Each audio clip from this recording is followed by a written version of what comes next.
Polish Institute. We were collaborating with Marta and Ronnie separately.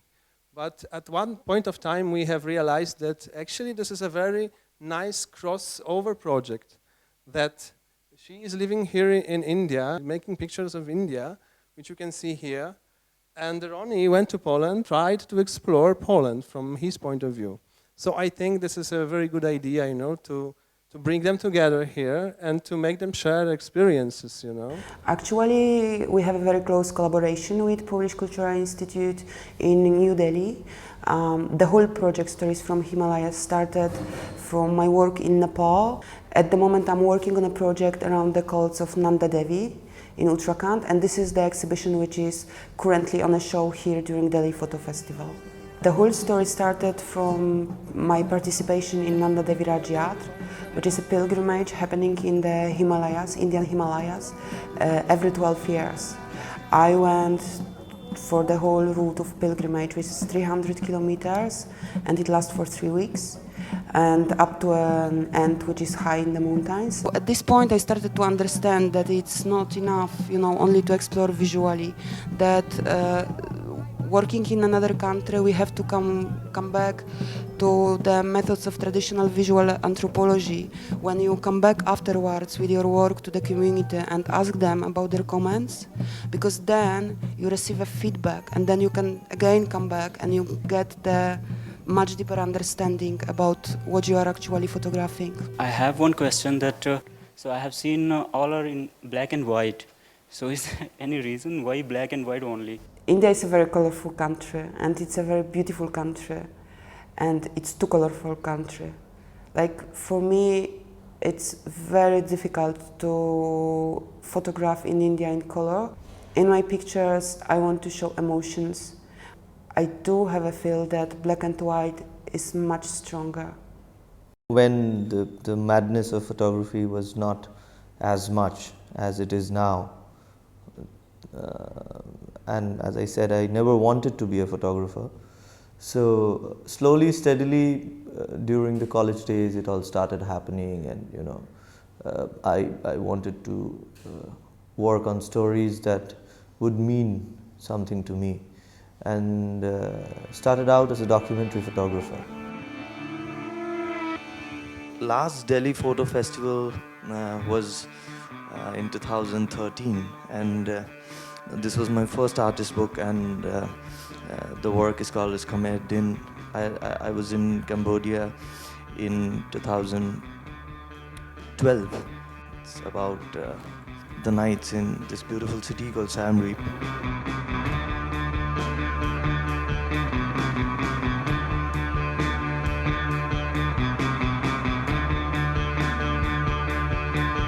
It was important to show this work, otherwise the work that I attempted to do in Poland might not have made sense. Yeah, it was a very funny thing. I was approached by a Delhi Photo Festival to run pinhole workshops, and we decided that it will be nice to engage as much as possible the audience. So we invited the audience of the festival to build a huge camera obscura.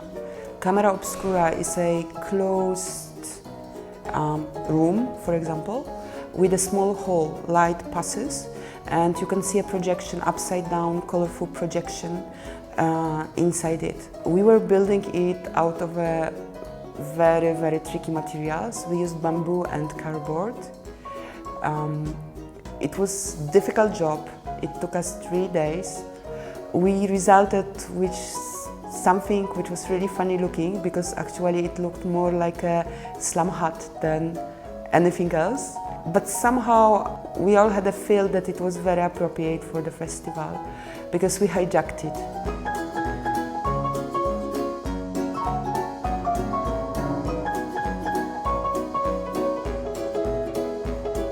It was winter. Yeah, it was winter. It was winter. So in Calcutta we feel very cold, So in all over India you would see during the winter it's only the Bengalis who wear these caps called as monkey caps. So for me to walk around Poland that winter primarily was very difficult.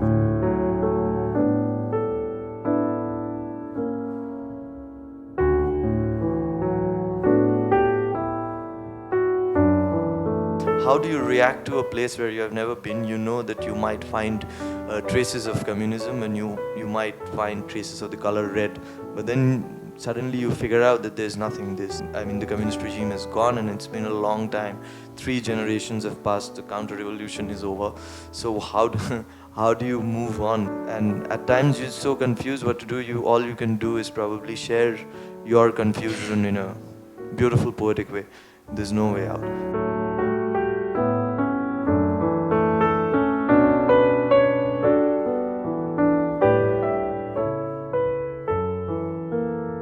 You know, during the communistic regime, our world looked like that.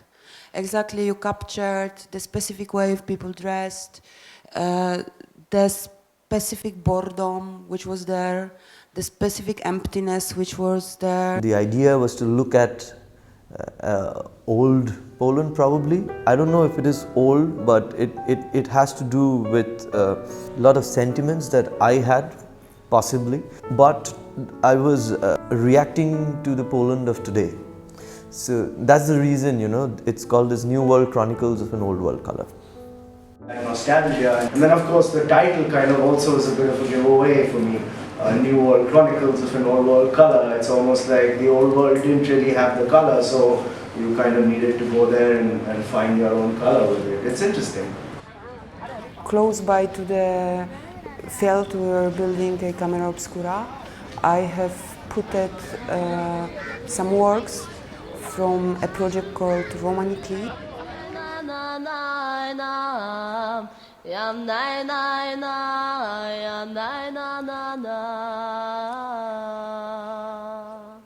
In this project we make children to build pinhole cameras out of cardboard boxes and then illustrate their stories with very simple method. These are the cameras which they use, and this is the shooting of one of the scene. We as photographers have certain responsibility, and this responsibility lies in giving the voice to others, to take the participation in a way they want to be represented. I was deeply inspired by Kieślowski and his ideas and the way he did films, and it's also very, very difficult to shoot Poland, after looking at his work. Kieślowski's films were very, anti-romantic. My work was completely on the other side. It was completely romantic, because I was coming from faraway land in India and in Calcutta. In visual arts, in cinema, in photography, there's hardly anything that we can do on our own.